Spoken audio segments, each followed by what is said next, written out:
Hey everyone, Nicole Takei over here, and I'm with my friend, wrestling fan Ryan Myers. What's up, everyone? How's it going? As you can tell, we're slightly exhausted because, we just watched Great Balls of Fire from the WWE Network. I think that's the first time I watched the whole pay-per-view in its entirety since, I don't even know, WrestleMania, maybe? But yeah. Even then, I think I got up and went to the bathroom and got some food a few times. It's been a long time since I've watched WWE anything in its entirety, and since maybe WrestleMania weekend for me, because oftentimes Raw or SmackDown and NXT, etc., can get really excessive because there's at least 2 hours worth of airtime every day nowadays. Anyways, every day there's something to watch. So we decided to gather our thoughts and talk Great Balls of Fire, and we're gonna go down the matches and briefly talk about what we thought about it. We did not watch the pre-show. No, and it's a shame, kind of, but we were enjoying ourselves in the pool. But we heard Tozawa lost to Neville, which eventually I hope Neville loses to somebody, because it seems like it would. I understand it, but it's at this point I kind of think it needs to be a little bit more interesting, because if he never loses, there's no real. Yeah, I mean, in the beginning it was like, Neville, you look the part. You're I was gonna say asshole, but yeah, I can say that. It's my channel. Yeah. You're an asshole, but now I'm like ready for someone else to take the reign. Who do you think is someone that can take it? Well, Aries is gone, so Aries. Not him. Probably Tozawa. He seems like he wants to get a rematch. I really do like Tozawa. Hopefully, at SummerSlam. I'm not being biased here, but Tozawa's got some character. She didn't pay me to say that. So. I'm like, oh. I hopefully he'll have a rematch at SummerSlam and he'll win. So he's had the title for like a long time. He really has. It's been at least 8 months, I think. I feel. Maybe I'm wrong. I don't know. It's been a long time. It's been a while. Yeah. All right, so let's get into the actual show. It starts off with Bray versus Rollins, and Bray wins by a thumb to the eye. Yeah, I'm surprised he won.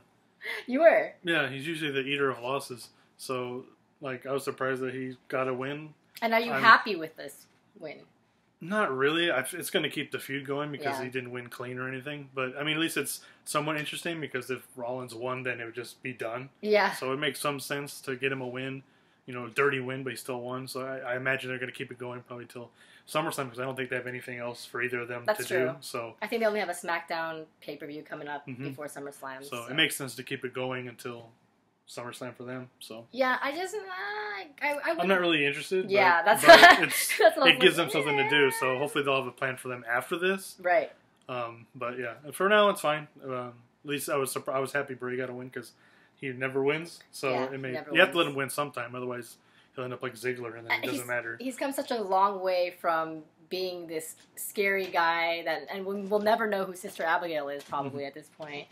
I remember the rumors, is it Paige? Is it a ghost? Who knows? But now he's just they kind of didn't work him very well. So now he just comes out, talks for 5 minutes about nonsense, and then loses. Yeah. So at least he got a win this time. Hopefully they'll do something with it going forward. Yeah, so. I can see that. But Rollins is a huge competitor, so at the end of the day, I personally would rather see Rollins end the feud with his victory. I would assume he would win the feud so he can go forward either for a title or whatever else. But it seems like a lot of stuff is kind of on hold. Yeah. Like people are kind of circling to see what's going to happen. Yeah. Like Finn Balor wasn't even on the pay-per-view tonight. Yeah. So. I know, but unless he was on the pre-show, I didn't see it. But the main card, he didn't find anybody. So you tell us if you saw Finn Balor in the pre-show. He was in the the mix for #1 contender, and now he's not even on the pay-per-view. It's crazy. So I mean, he is doing stuff apparently, right? But he's not really going for any title in particular. He's kind of just chilling. Yeah, he was tagging with the Hardy Boys against Sheamus, Cesaro, and some other. I feel like it was Bray or something. But anyway, so he's not really feuding with anybody, so they need to figure out something to do with him. Well, let's talk about Cesaro and Sheamus because that was the next match, and they went up against the Hardy Boys on this. It's not the next match, but we'll talk about them first, and then we'll go back to the previous match. That 30-minute tag team Iron Man match, long match. I have a weird thing about the name of that match. So it's a 30-minute Iron Man match. Yeah. With a tag team. Yeah. But if you have singles wrestlers, Yeah. it's a 60-minute Iron Man match. So shouldn't the tag match be even longer since there's more people involved? You'd think. Perhaps. But I get it. But would we really want to see an hour? No, long? I know. I barely wanted to watch a 30-minute Iron Man match. But I thought it was a good match. It went back and forth. The first pinfall was kind of cool right off the bat. That caught me off guard because usually they go quite a bit of time into the match before they'll do like the first fall. So right off the bat, that was kind of cool. Put the Hardys, behind a little bit right to start with. I was hoping Sheamus and Cesaro win. I know I'm an underdog here because the crowd was kind of silent and very disappointed. But also, I didn't like the way they won. It was kind of shitty. Cesaro just came in and did some shitty pin. That was it. It was Jeff Hardy hit the swanton, and then he just got pinned regularly. Didn't pull the tights, didn't eye gouge, did nothing. And then 1, 2, 3, and then it's like, what? I mean, I guess it makes kind of sense since it's the end of the match and he's distracted maybe. But there was it just so wasn't, much momentum leading up to it. And it just didn't work out for me. So I'm really, really interested to see what they do now with the Hardys because I don't think they're going to fight for the titles again because they've lost twice now, I think.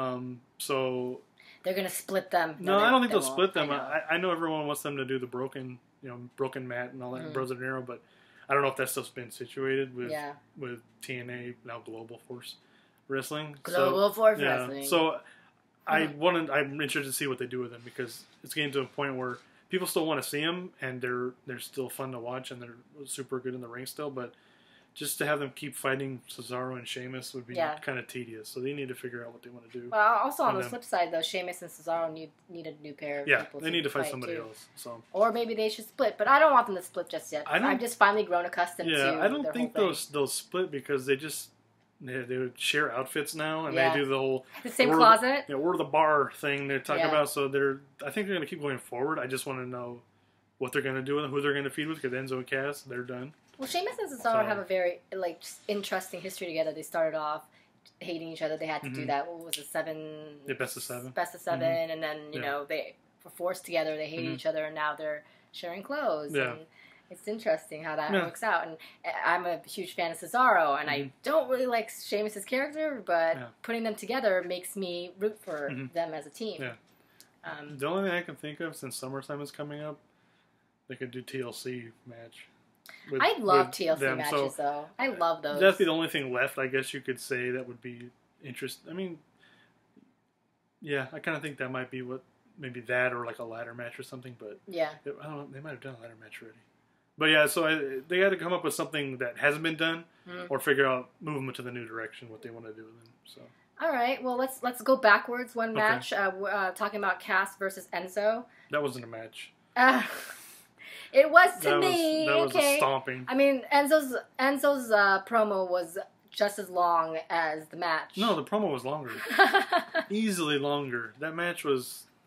I gotta say, though, the package that they did about, recapping what happened between Cass and Enzo, for someone who hasn't religiously watched Raw as of late, it was kind of sad. Enzo is a theatrical actor, man. He was tearing up. And it was amazing. And to see Cass actually kind of speak more than just grunt, it was kind of interesting. And still, he doesn't speak much, but I was okay. Match-wise, Cass destroyed Enzo, and it just kind of makes me think, well, where's Enzo going to go from here? Because Cass clearly shows strength, and he's a big guy. And he's a big guy, so they love big guys. Vince will be happy with him. Yeah, so... I don't know what ends. I mean, I don't think their feud is done, but I really don't. Unless someone helps Enzo fight, that's probably what's going to happen. I don't see how we could ever beat him, honestly, because he doesn't show the in-ring talent like back in the day. Shawn Michaels, Kevin Nash, or Diesel. Shawn Michaels could wrestle his ass off, so you can see him, fighting, coming back, and winning with skill. Yeah. And they don't portray Enzo really to have any skill. He just talks, does his little shuffle dance, and then that's all. So unless he has some kind of new tag team partner to help him, I really don't know what he can do. He's got a crap ton of charisma, for sure, 100%. I think the thing with that is, if anything, he can help a wrestler. He could be the talker, which he essentially kind of was when he was with Cass. Yeah, but in NXT they were tag champ. They were tag champs in NXT, and he wrestled and did stuff. So he can wrestle, but I don't, as a singles competitor, he'd almost have to go to 205 Live. He's so small. Oh, that's so sad. So he couldn't really beat. But his charisma, his personality, that's like that's Raw. But yeah, it's main event level. Yeah, but I don't. For his ability, unless he's a manager, I really don't see how he could. That's the thing. I see him definitely more as a manager. Yeah. Then you could have like a stable of guys. He has like that Vicky Guerrero like yell kind of. It's obnoxious, but it's not. Well, I know it's like a very different apples and oranges, but no, but he has charisma. He pretty much was a mouthpiece for pretty much them. So I'm sure he could find somebody else to be, But if that's what he wants to do, he's still young. I would figure he would want to wrestle still. Yeah, I think so. But it'd be interesting what's going to happen between the two of them. Maybe one of them will move over to SmackDown brand eventually at some point when they do the next shuffle. Mm-hmm. Maybe after SummerSlam they might do the next shuffle. I don't know. They could. SummerSlam's like the second big pay-per-view, so we could see.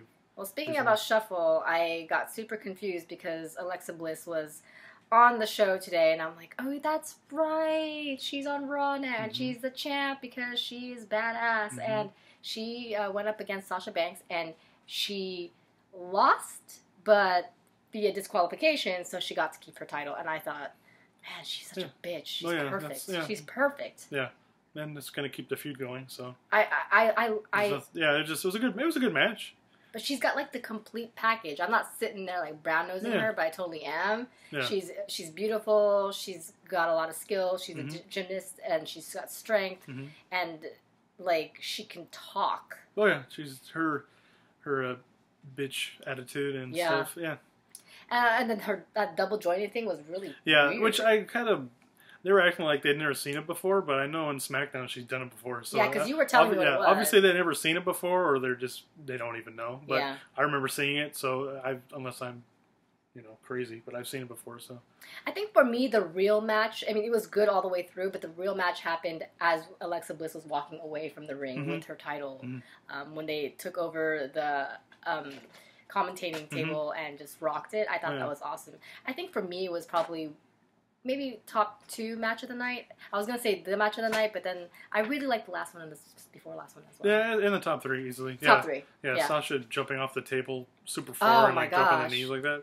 Yeah, so. I mean, as much as I kind of can't stand her whiny face, she's got skill. We're opposites. I like her a lot. I mean, he has heart eyes for her.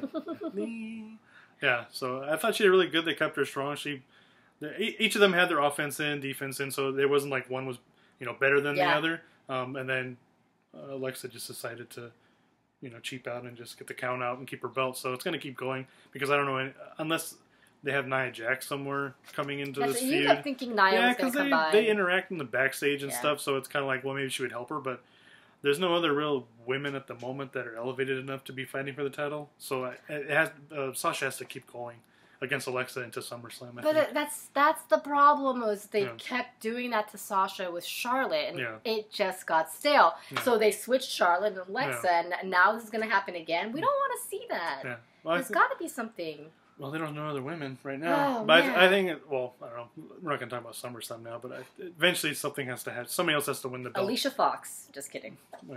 Hey, she's in survival mode right now. Yeah. Unless they do something with Bayley, but I don't. Right, they'd have to change her character or do something because right now it's kind of she's fallen off. Yeah. And I mean the crowd or fans still like her.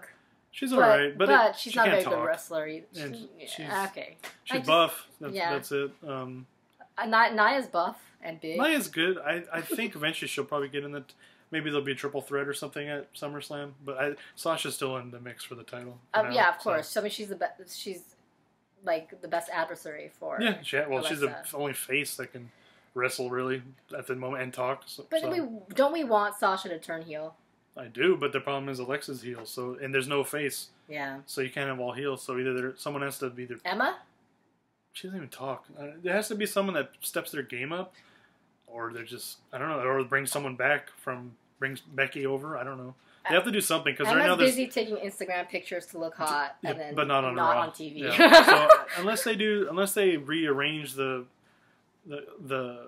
women's division, I really don't know what they're going to do because they have a lot of Nikki Bella, lower mid card women, and then the main story, and all the other women always just wrestle in like tag matches. Yeah, they never have their own story, so they have to either give people more stories to get the fans involved, or they need to switch the rosters or do something. Yeah, they almost need to like bring up more women from NXT or other areas, and they should have. I think women. It's time for women to have a tag team division. To be honest with you, and like Asuka, she needs to come up eventually. Oh my gosh! But the problem is who's gonna. Yeah, there's nobody. Maybe Ember Moon. Yeah, Ember Moon.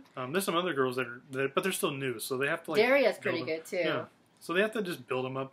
So I'm hearing rumors they want to do a women's Royal Rumble in January with the guy. Well, they have like a women's tournament coming up too. They're like really elevating. Yeah. It's the time right now. Maybe they'll bring some of the ladies from the Mae Young Classic. They're gonna maybe some of them will come in. They're all from indies and stuff. They kind of did that with 205 Live. The people that really shined in the Cruiserweight Classic, they brought over. So maybe they'll do the same thing because they do need more women's wrestlers because they have one belt each. And if you're not in the main title story, you're just kind of hovering. You're not really doing anything. I mean, they did bring back Mickie James, which is fine. They brought back Maria Kanellis, which is like she's a diva. Yeah, versus a women's champion.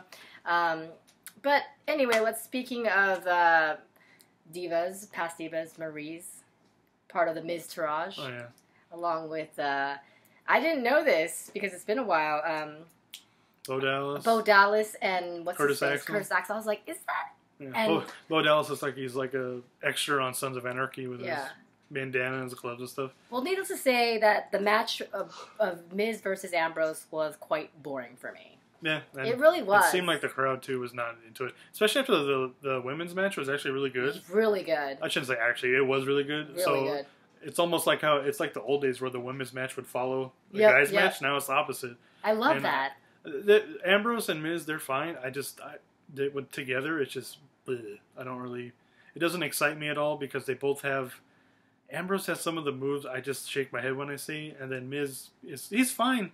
He's really good on the mic. He's a great heel, but his in-ring matches are like C plus B minus. They're kind of mediocre, but he's more of a company guy, like a speaker. Yeah, and then for sure. And then Ambrose, he can talk and stuff, but his matches are kind of all the same to me. So like putting them together, it's a fine match. It's like a C. Like okay, I used to love Dean Ambrose and his like backyard wrestling skills and everything, but now. It's just like they need to do something with him. I don't know what it is because he's continuously being the same person. I guess because it works. Yeah, the fans like him and stuff. Yeah. It's just I don't know what he is. Like, is he crazy?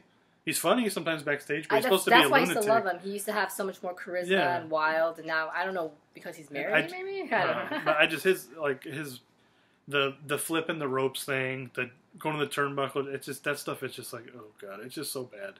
Maybe he should wear shorts or something. I don't know. His outfit is whatever. It's just like his matches are just kind of like boring. I don't know. It's boring. Yeah, it's gotten kind of stale. He does. He has had good matches.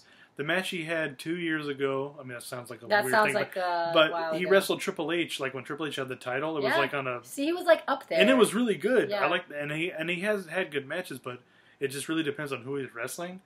And I find it funny that both Miz and Dean moved together from SmackDown, and they're still feuding on Raw. Yeah. Well, if you look who they switched with, this like those two came here, and then Sami Zayn and Kevin Owens went to SmackDown. Where I would rather watch Sami Zayn and Kevin Owens wrestle every day than watch like once a week Dean Ambrose and Miz wrestle. So yeah.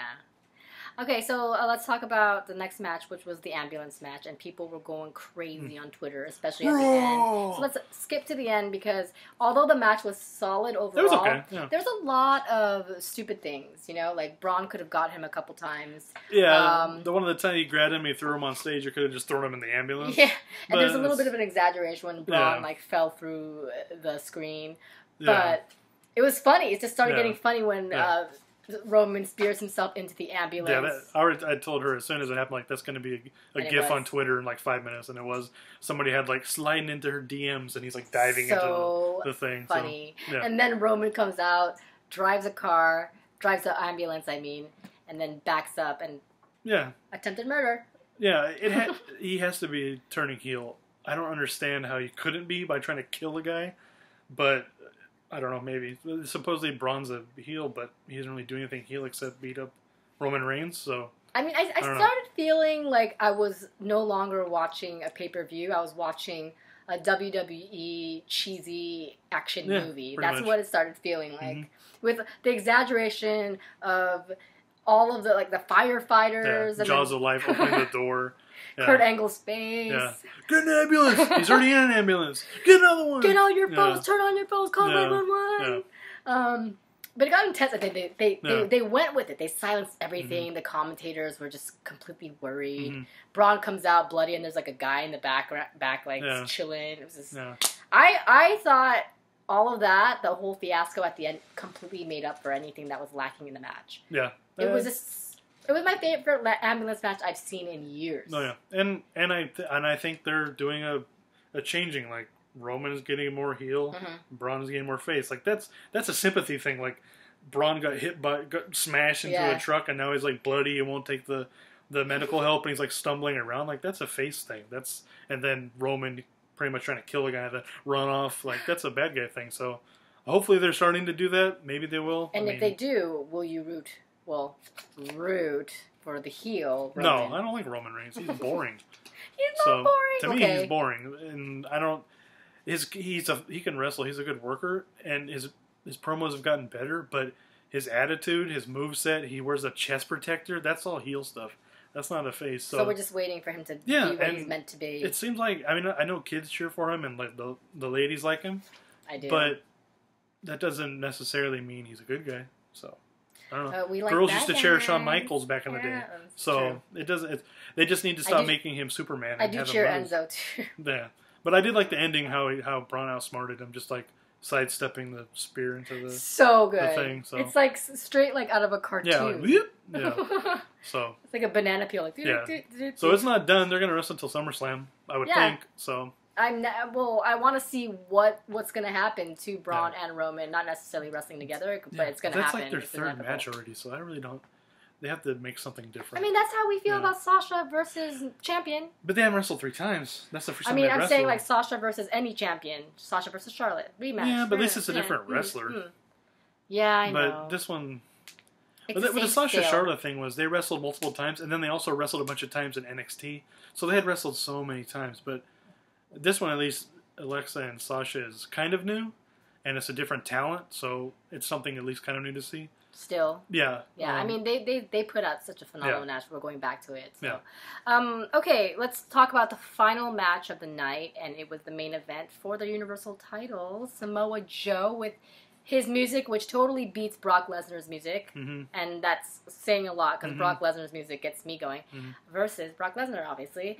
And, Samoa Joe was killing it. Started pummeling him before the ring of the bell, that was cool. And all that stuff. And, like, the Muay Thai elements in there, and, like, seeing their MMA skills going in there. I really enjoyed this match. It was thorough, it was solid. Brock was getting his ass kicked, and it looked like you almost never saw Brock Lesnar that vulnerable in a really, really long time. Maybe a hair of that during WrestleMania against Goldberg, but not really. Yeah, those matches were always short. This one was longer, so it was like I really he was liked in a it. long, drawn-out amount of punishment, whereas Goldberg hit like 2 moves and beat him, and then WrestleMania like a couple minutes. I will say, though, I loved this match, except for the ending. I thought the ending was too abrupt, and it was kind of stupid. Like, I'm just going to, because you can't get your arm around me, I'm just going to give you the F5. Yeah. I like how they made Joe stay like looking strong. Like he didn't just job out. He actually fought him well, and and it was a good match. I just, like you're saying, I think at that point, the F5 is supposed to be like the most devastating. His finishing move, like you should lose. Yeah. But at that point, I kind of felt like it would have been a little bit better to hit that move and then just kind of like have Brock lay there, like that was like his last ditch effort to get out of the choke, and then maybe go a little bit more and then finish it. But just to finish it, like Joe was winning, no problem, had him in a choke. I shouldn't say no problem. He got suplexed a bunch of times. But at the moment, he had him in a choke, and then he got hit with F5, and then I was at 1, 2, 3. Yeah. So I do think this is probably going to keep going. Which I'm which is good. If they're going to do matches like this, I'm totally fine with. So yeah, I think they're gonna keep it going, because like I said, I think Roman and Strowman are still going to keep fighting. Roman and Strowman. I didn't realize that. Strowman Reigns. I think they're still going to fight a little bit more. So that would mean Joe and Brock should probably have a rematch at SummerSlam. Because I like the match. The build-up was good. I really don't think anything was settled because it kind of showed Joe had him almost choked out a few times, and then Brock hit a move out of nowhere pretty much. So I do want to see where it goes. I do kind of think maybe Joe should win by SummerSlam just because this is the first title defense since April. So we're not going to see another match until end of August for SummerSlam. It's going to be a while. So I kind of think someone needs to get a belt to keep it around a while, but it totally depends on what they're doing with Brock because he only wrestles, every 4 months. The part-timer who has the belt. Well, it's like the Mortal. I always say that it's like the Mortal Kombat thing. You don't get to fight the winner until you've proven yourself. Yeah, I would be happy if he would come on a Raw and wrestle every once in a while. But yeah, I get it. But I do think it gets kind of tiring because when he's not there, other people don't have anything to do with the title because they're not fighting for it. So he needs to be around. The belt needs to be around a little bit more, or they need to elevate the other belt. Or maybe Intercontinental belt up. You're right. Like maybe put it on a full timer just for a little bit at least. Yeah. Right, Waka? See, Waka May. Yeah, she agrees. Totally agrees. Yeah, it either needs to come back or he needs to be around more, and I don't think he's going to be around. Oh no. More. He's got his life set. I think they need to put it on somebody else and then have him still wrestle for it. Come around. Mm-hmm. So, but I like the match overall. I thought the pay-per-view was really good. I totally agree. Yeah. It was a great balls of fire, but it was pretty damn good. The name sucks ass, but the pay-per-view was pretty good. So. It's just weird. It looks like 2 little basketballs, but it's not what I was thinking it was like. Yeah. So that is our cue to say thanks for watching, and also don't forget to press that thumbs up button and also subscribe. Comments below. Let us know what your favorite match was. Mm-hmm. If you agree with us, disagree with us, and who's your favorite superstar at the moment. And we'll catch you next time for another wrestling pay-per-view recap. Yep. Results. Bye.